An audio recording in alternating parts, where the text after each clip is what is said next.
Good Shabbos again, everyone. I think one of the parts of this conflict in Israel that we've all been surprised by is the rise in anti-Semitism that's been found on college campuses throughout the United States. Many people are asking, what's happening in our high schools and our colleges? You would think it would be the opposite, of course. 1,200 Jews, Israelis are murdered. You would think anti-Semitism would be down, especially amongst our young people. But unfortunately, we've seen the opposite. In good universities throughout the United States, what's happening in our high school and college campuses? And so tonight, to educate us and to inspire us, I've asked two students to speak about what's happening in our high schools and our colleges. And our high school student, Ariel Jacobson, will speak a little bit about that and what her experience was like traveling to Washington, D.C. for the March for Israel a few weeks ago with myself and Rabbi Morgan and other people from Beth Yeshurun. And I've asked Sophie Kalmin, who also grew up here at Beth Yeshurun, to speak a little bit more about what's life like on college campuses, especially on her campus, Emory University in Atlanta. So let's welcome Ariel and Sophie this evening to speak with us here at Beth Yeshurun.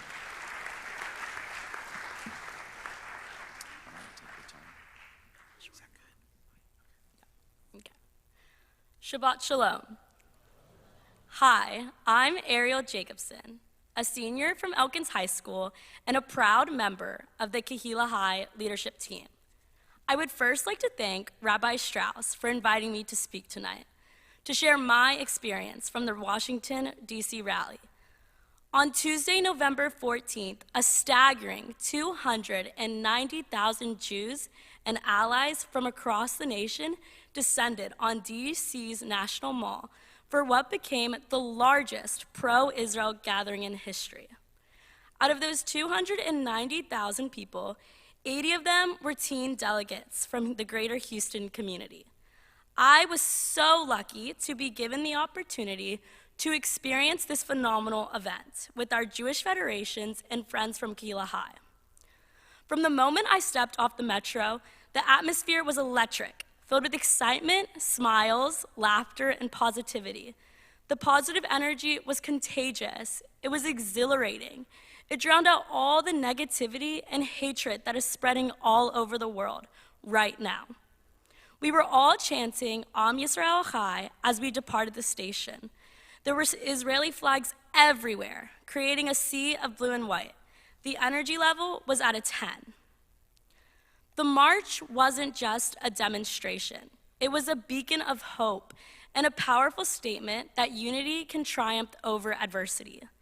We were privileged to hear from a diverse range of speakers, including musicians, students from George Washington and Columbia, government officials, and parents and family members of hostages, all of us standing in unwavering support of Israel. At one of the most peaceful protests since October 7th, sending a resounding message of bring them home, I will continue to shout for their freedom. I haven't stopped thinking about what Rachel Goldberg, the mother of 23-year-old Hirsch Goldberg, asked the crowd. Why is the world accepting that 240 human beings from almost 30 countries have been stolen and buried alive? She impacted everyone with stories of their loved ones and cries for the international community to pay attention. History shows that when the world ignored anti-Semitism in the last century, it led to the worst catastrophe in human history. We cannot let that happen again. We have to point out and recognize the horrific anti-Semitism that is happening all over the world right now. 38 days after one of the most horrific days in history, I have never been prouder to be a Jewish teen. The opportunity to be a part of this historic event was nothing short of amazing. For me, this experience was especially profound. Just over 4 months ago, I stood on the Gaza and Lebanon border in Israel on the Kehila High Israel trip. It was a peaceful time, no red alerts, no fear of rocket attacks. Now it's heartbreaking to imagine the chaos and sadness that has unfolded since. I am so lucky. I am able to speak to my cousins in Israel regularly. It's impossible to fathom the daily struggles they face. fearing they won't reach a bomb shelter in time during a red alert. The march demonstrated that despite the challenges, we are stronger than ever. In the midst of uncertainty, we can see a light at the end of the tunnel, however long that tunnel may be. Having met my cousins for the first time this summer, my connection to my Jewish identity deepened. Israel became a home away from home, and a place that some might say I am now obsessed with. The march united old friends from various different states, showcasing an incredible display of solidarity. Together, we sent a powerful message to the world. Israel will emerge triumphant, stronger and better than ever before. Thank you again to the Jewish Federation and Rabbi Strauss for giving me this opportunity. It has only fueled my desire to be an active member of our Jewish community and give back to it however I can. Thank you so much, and Shabbat Shalom.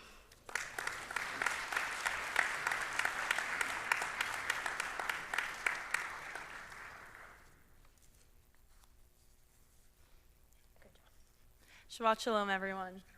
Oh, thank you. Got you. Shabbat Shalom, everyone. Thank you to Rabbi Strauss and to all of you for being here today. It really means a lot. My name is Sophie Kalmin. I'm a second-year student at Emory University in Atlanta, Georgia, double majoring in American Studies and Middle Eastern Studies. On campus, I am deeply involved with Hillel as both our Israel chair and director of campus relations, focused on expanding relationships with non-Jewish student groups on campus. For instance, I'm most looking forward to our Shabbat in January with the Hindu Student Association. Beyond Hillel, I'm the president of our campus cadre of AIPAC, known as EPAC. EPAC lobbies in both the district and DC offices with the AIPAC agenda, phone banks in close elections for pro-Israel candidates, and hosts education events for Emory students. I'm also the Community Impact Fellow for the Israel on Campus Coalition, which involves an active role in student government, specifically in combating BDS. Needless to say, this is a very mild interest of mine. The reason I feel so strongly about my connection to Israel is undoubtedly the sense of identity that this community has instilled in me. You may know my parents, Amy and Murray, my grandmother, Barbara Goldfield, or my great-grandparents, Selma and Nathan Siegel, all lifetime members of Beth Yeshurun. I grew up at BYDS, graduated to Emory Wiener, and then to the next Emory. At the club fair during my first week of college, I immediately gravitated towards student groups relating to Israel and to Judaism because I had never lived outside the Jewish bubble before, and it made a lot of sense for me to craft my own right when I got to school. One of the things that made me so excited to attend a school like Emory was its high Jewish population. I knew that I would fit right in. Being openly Jewish, being openly Zionist at Emory is a dream. My first year, I talked about Judaism very openly. I spoke Hebrew openly, discussed Shabbat openly, reminisced about my senior year trip to Israel openly and proudly. The horror stories of anti-Israel activity on college campuses that I had heard before coming to school seemed unimaginable. When I told family and friends about my activities that I had just shared with you, I didn't understand why they seemed so surprised I was able to be so visibly pro-Israel on campus. On October 7th, I was back home. It was our fall break. To be perfectly candid, when the news of these horrendous attacks broke, I thought to myself, thank God I am at Emory. Thank God I have this community of all communities to go back to. Thank God our Students for Justice of Palestine chapter isn't very active, that our Muslim Student Association doesn't talk about politics, and that this just happens to be the situation I'm returning to. When I get back on campus, I'll be lucky. In the rawest days, the first days back at Emory, you could argue that I was lucky. Over 250 people were at our vigil that Wednesday, despite it being outside and in the rain. I saw friends, strangers, professors, non-Jews, all there mourning together. It was, in a few words, healing, spiritual, and heartbreaking. That Friday, the Muslim Student Association held a vigil for the Palestinian civilian lives lost. I wanted to go and support, but it was at the same time that Shabbat dinner began. A clear message to Jewish students that there wasn't a place for them to share in this grief. I remember thinking to myself, even after that I was still lucky. They have every right to mourn, period, and pro-Israel activists interfering with that would be wrong. So I think we should find a way to unify. Terrorism is bad. We mourn all the lost civilians. We see that the student body is hurting, grieving, but most notably, We all feel unsafe, and we want this to end soon. So I tried composing these thoughts into an op-ed that would be published by our school newspaper, and I even had my professors in the Middle Eastern Studies department guide me. The only thing that I was missing was a non-Jewish signatory who could put their name to these ideas. As emotions wore off and policy debates and polarizing posters went up, I found that I had no such partner. I moved on. If students weren't willing to publicly be in conversation with Zionists, then there ought to be a forum where they could do so privately. This is where I differ from some of the other pro-Israel activists on campus. Some file biased reports, publicly denounce and dox students accusing an illegitimate Israel of committing war crimes. Although these very public demonstrations infuriate me as much as they infuriate you, I figure that retaliation is the wrong approach, and compassion might be a better lens for the sake of the sanity and safety of our school. For context, I can't even paint a clearer picture. I was sitting outside my Hebrew professor's office waiting for a meeting. I heard another professor come up and give her a hug as she was hanging up kidnap posters on her office door. Their sweet but gut-wrenching interaction was drowned out by those doom-laden words, "From the river to the sea, Palestine will be free." There was a protest right outside the building that I was sitting in. Emory students felt betrayed.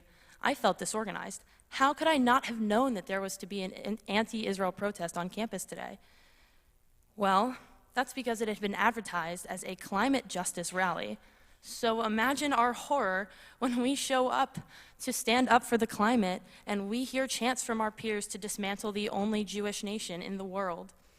It gets worse. One of the demands from this particular group's demands list was to separate from all Zionists.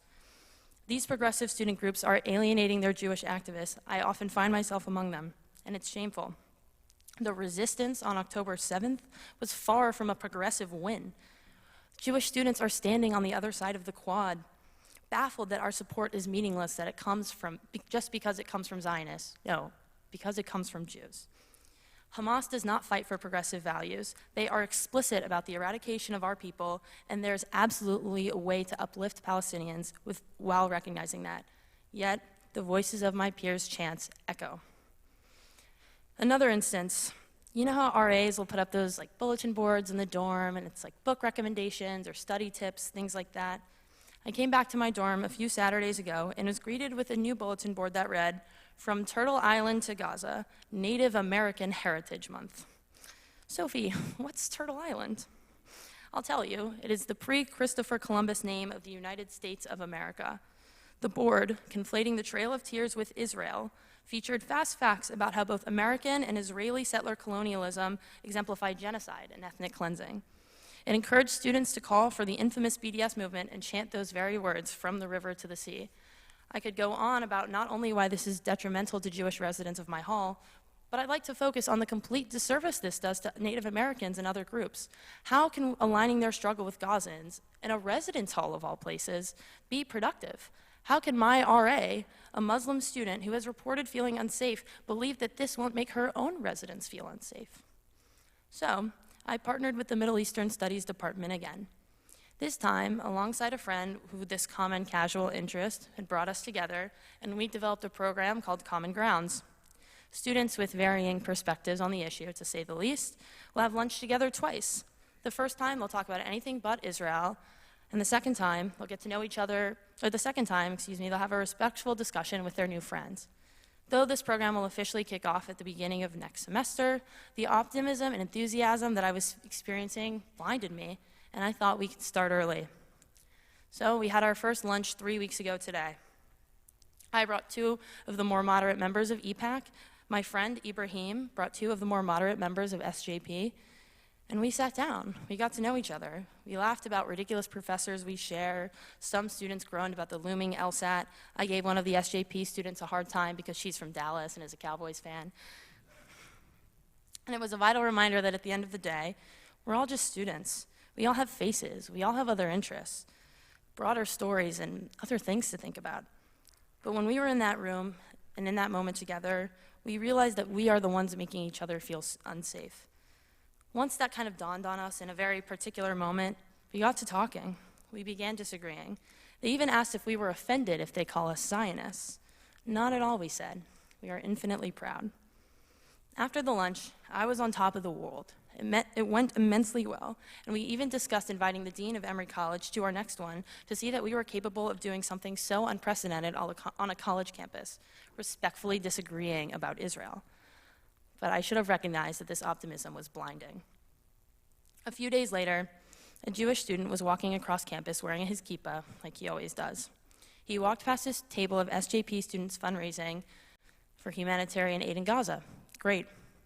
A student who has yet to be identified by the Emory police noticed his kippah, stood up and screamed, "Free Palestine," from the river to the sea at him, and followed him, including some expletives that I won't share with you. I'll leave you with this. The very next day, the entire Emory Jewish community gathered in that very same spot. Rabbis passed out kippot to the boys, girls wore their Magen Davids outside, and everyone was wrapped in each other's arms. Hillel, Chabad, Me'or, the Jewish Studies Department, together all the organizations and clubs and groups, we sang Osei Shalom, we sang the Hatikva, and a handful of other songs for peace that unified us all. We realized in that moment that we will get through this. This war has taught me that, although there may be places I can go as a student who actively seeks out these resources, there are too many vehement anti-Zionist feelings among my classmates. There is a lot of work to do to alleviate some of the hostility on campus and educate others about what it means to love Israel. We can be critical, but that doesn't make our love any less unconditional. As I expect more instances when I go back, my hope is that through the work we are doing to build bridges beyond the Jewish community, something in the campus climate can change. By being active members of Beth Yeshurun, you are all doing your part to make sure your kids are educated and have an appreciation for why Israel is so important. My only ask is that you continue to do so. Encourage your children to seek out Jewish learning, wherever they are. That means that parents must demonstrate it for their children with actions and not words. Show up for your community, whether that's rallies, protests, putting Jewish symbols around your house, calling your congresspeople and thanking them for support, and just being visible in your Zionism, being visible in your Judaism. I promise you that many college students are doing the same. Thank you, and Shabbat Shalom.